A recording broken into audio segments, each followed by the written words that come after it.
안녕하세요. 보험설계사TV 최연석 변호사입니다.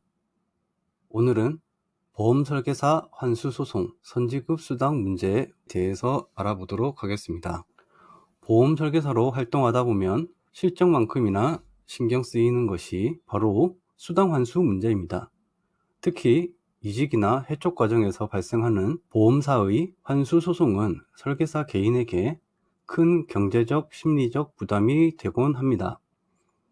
오늘은 선지급 수당의 개념과 함께 보험사의 일방적인 환수 요구나 수당 미지급 문제에 대해 어떻게 대응해야 되는지 정리해 드리겠습니다.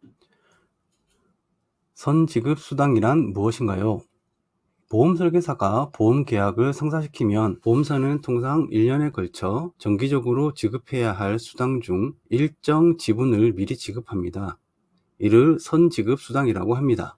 예를 들어 1년 이상 계약을 유지하는 조건으로 100만원의 수당이 책정되었다면 먼저 60%를 선지급하고 이후에 나머지 40%를 지급하는 방식이 일반적입니다. 이직, 해촉 시 발생하는 환수의 문제점. 설계사가 다른 보험사로 이직하거나 특정 사유로 회사를 떠나게 될 때 보험사는 기존에 지급했던 수당에 대해 환수 절차를 진행합니다. 이 과정에서 다음과 같은 부당한 상황이 자주 발생합니다. 깜깜이 환수 청구는 보험사가 구체적인 내역 공개 없이 일방적으로 금액만을 반환하라고 청구하는 경우입니다. 과도한 범위의 경우 계약 실효나 계약건뿐만 아니라 초기에 지원했던 교육비나 정착금까지 한꺼번에 환수하겠다고 압박하는 사례가 있습니다. 자녀수당 미지급의 경우 이직이나 해촉 이후에도 기존 계약이 정상적으로 유지되고 있다면 설계사는 당연히 남은 수당을 받아야 합니다. 하지만 많은 보험사가 이를 지급하지 않아 법적 분쟁의 씨앗이 됩니다. 그렇다면 보험사의 환수 요구 그대로 지급해야 할까요?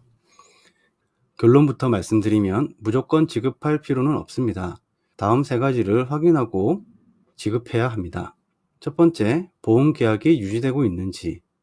설계사가 퇴사하더라도 기존 계약이 유지되고 있다면 수당은 계속 발생합니다.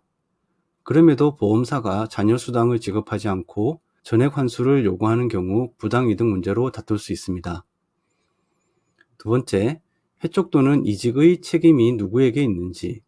특히 다음과 같은 경우 중요합니다. 지점의 폐쇄, 회사 정책 변경, 내부 징계 절차 문제 등의 경우 설계사의 책임이 없는 경우가 많습니다. 그럼에도 환수를 요구한다면 법적으로 다툴 여지가 큽니다. 세 번째, 환수금액 산정이 정확한지. 실무상 가장 중요한 부분입니다. 계약별 유지 및 반영 여부, 해지 실효 계약 구분 여부, 구체적 산정 근거 존재 여부 등을 살펴보아야 합니다. 단순 총액 통보는 법적으로 인정되지 않을 가능성이 높습니다. 억울한 상황, 법적으로 어떻게 대응해야 할까요? 특히 본인의 의사가 아니라 영업 부진으로 인한 지점 폐쇄나 윤리위원회 결정에 의한 해촉 등으로 회사를 떠나게 된 경우 자녀 수당을 받지 못하는 것은 보험사가 부당 이득을 취하는 결과가 될 수 있습니다. 이런 불균형을 바로잡기 위해 설계사는 다음과 같은 법적 조치를 고려할 수 있습니다. 채무부전제 확인 소송. 보험사가 요구하는 환수금을 낼 의무가 없음을 법적으로 확인받는 소송입니다. 부당이득 반환 청구 소송. 보험사가 정당한 사유 없이 챙긴 수당이나 이득을 돌려받기 위한 소송입니다. 보험설계사 선지급 수당 환수 분쟁은 단순한 금전 문제가 아니라 계약 구조와 법적 책임이 복합적으로 얽힌 문제입니다. 특히 보험사가 우월적 지위로 이용하여 일방적으로 금액을 산정하는 경우가 많기 때문에 초기 대응이 매우 중요합니다.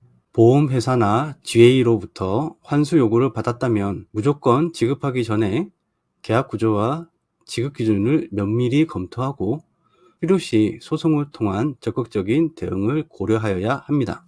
보험사의 환수 요구나 수당 미지급은 설계사의 정당한 권리를 침해하는 행위가 될 수 있습니다. 보험소송 전문 변호사와 상담을 통해 자신의 권리를 보호받는 것이 중요합니다. 보험사의 일방적인 압박에 당황하지 마시고 법적 근거를 토대로 논리적으로 대응하시길 권장합니다.